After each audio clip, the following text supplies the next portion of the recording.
परों को खोल जमाना उड़ान देखता है, परों को खोल जमाना उड़ान देखता है, और तू जमीन पर बैठकर क्या आसमान देखता है। नमस्कार मेरे प्यारे साथियों, मैं कोमल स्वागत करती हूँ आप सभी का हमारे आज के इस छोटे से वीडियो में। वीडियो बहुत ज़्यादा नहीं होगा, लेकिन आपके 6 अंक बिल्कुल पक्के करा करके जाएगा। देखिए, आज के इस वीडियो में हम ये सीखेंगे कि जो एक सबसे ज़्यादा महत्वपूर्ण गद्यांश है आपके हिंदी के चैप्टर का, सबसे पहला चैप्टर मित्रता नाम का, जिसके की लेखक है आचार्य रामचंद्र शुक्ल जी। बहुत ही ज़्यादा महत्वपूर्ण एक है आप लोग के सामने गद्यांश, जो कि लगातार परीक्षा में आता रहता है। आपके भी परीक्षा में आया होगा। तो देखिए, वो गद्यांश कुछ इस प्रकार से है कि कुसंग का ज्वर सबसे भयानक होता है। हम भी जानते हैं। देखिए, एक होता है संगति, और संगति के होंगे 2 प्रकार, एक होगा सत्संगति, दूसरा होगा कुसंगति। संगति का मतलब है आपके दोस्त, फ्रेंड, यार। कुसंगति का मतलब है खराब दोस्त। सत्संगति का मतलब है अच्छे दोस्त। तो इस लाइन का क्या मतलब निकलेगा कि कुसंग का ज्वर सबसे भयानक होता है, अर्थात जो हमारे खराब संगतियां होती हैं, जो खराब दोस्त होते हैं, अगर वो हमारे साथ रहेंगे ना, तो उसका बीमारी भाई बहुत बड़ा होगा, और वो हमारे लिए हमेशा हानिकारक ही सिद्ध होगा। अच्छा तो कभी सिद्ध हो ही नहीं सकता।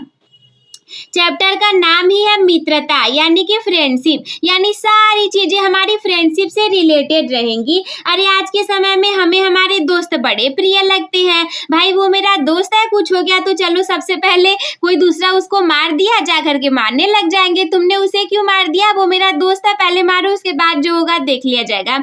लेकिन ये चीजें गलत हैं, इसे कहा जाता है कुसंगति। इसी के लिए सबसे पहला ही लाइन है कि कुसंग का ज्वर सबसे भयानक होता है। दोस्तों के कहने पर आकर के न जाने कौन से गलत रास्ते पर चले जाएंगे। सबसे पहला चैप्टर मित्रता, महत्वपूर्ण गद्यांश। ये केवल नीति और सद्वृत्ति का ही नाश नहीं करता, बल्कि बुद्धि का भी क्षय करता है। अरे जो खराब दोस्त होंगे ना, वो केवल हमारी रीति रिवाजों, नीतियों, सद्वृत्तियों, हमारी अच्छी सोच, इन सभी चीजों को ही नहीं खराब करेंगे, बल्कि हमारे बुद्धि का भी क्षय कर देंगे। अगर आप अच्छे दोस्तों के साथ में रहते होगे तो अच्छी अच्छी बातें सोचते होगे, नई नई चीजें सीखने को मिलती होंगी। लेकिन बुरे के साथ में 1 महीने भी रह करके देख लो, आपकी जो कैपेसिटी है वो कम हो जाएगी, आपकी पढ़ने की क्षमता कम हो जाएगी, सारी चीजें कम हो जाएंगी, लगेगा क्या से क्या ही बन गए। ठीक है, जिसमें कहते हैं कि क्या से क्या हो गए देखते देखते, तो ऐसी वाली सिचुएशन आ जाएगी। ठीक है, तो अगला वाला लाइन आपके सामने है कि किसी युवा पुरुष की संगति यदि बुरी होगी तो वो उसके पैरों में बंधी चक्की के समान होगी, जो कि उसे दिन दिन अवनति के गड्ढे में गिराती जाएगी। देखिए, अगर कोई युवा पुरुष है, बच्चों की तो हम बात ही छोड़ दें, हम बात करेंगे युवा पुरुषों की।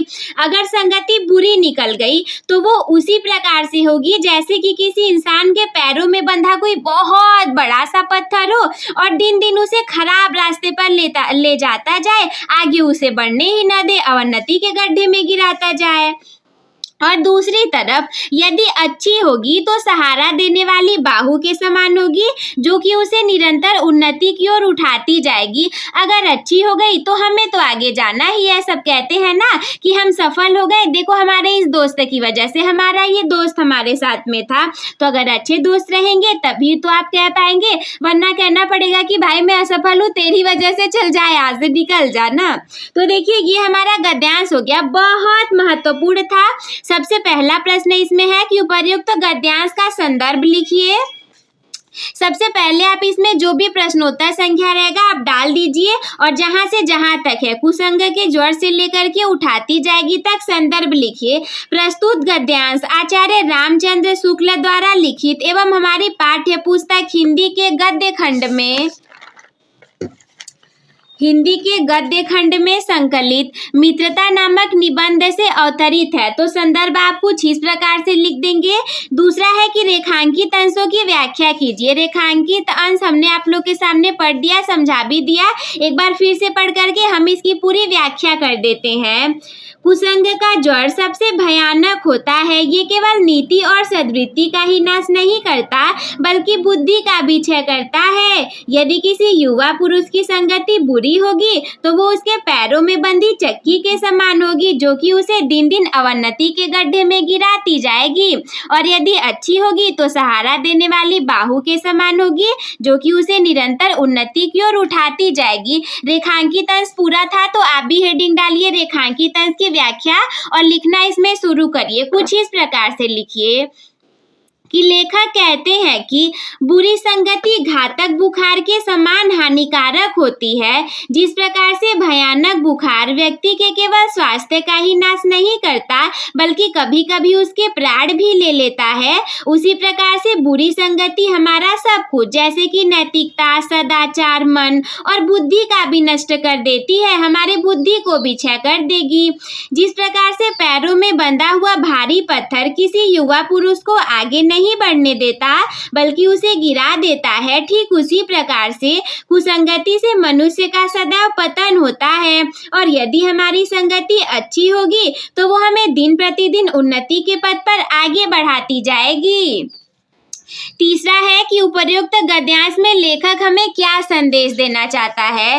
तो लेखक देखिए हमें ये संदेश देना चाहता है, उपर्युक्त गद्यांश में लेखक हमें संदेश देना चाहता है कि बुरी संगति का प्रभाव बहुत भयानक होता है। ये सदैव हमारी बुद्धि का क्षय कर देता है और इसलिए हमें अच्छी संगति में रहना चाहिए जो कि हमें सदैव आगे बढ़ाएगी। तो आई होप कि बहुत ज़्यादा मोस्ट इम्पॉर्टेंट जो था कुसंग का ज्वर वाला गद्यांश ये आप लोग को क्लियर हो गया होगा। प्रश्न देखिए, अगर दूसरे भी इन तीनों के जगह पर बदल जाए और आपको इसकी व्याख्या करने आ रहा है तो क्या आप लोग बना करके नहीं लिख देंगे? लिख देंगे। तो बस दोस्तों आज के इस वीडियो में इतना ही। आप लोग के 6 अंक बिल्कुल पक्के हो गए हैं, चिंता मत करिए, एग्जाम में यही आने वाला है। मैं मिलती हूँ आपसे किसी अगले और भी ज्यादा धमाकेदार और रोचक वीडियो के साथ। तब तक के लिए धन्यवाद।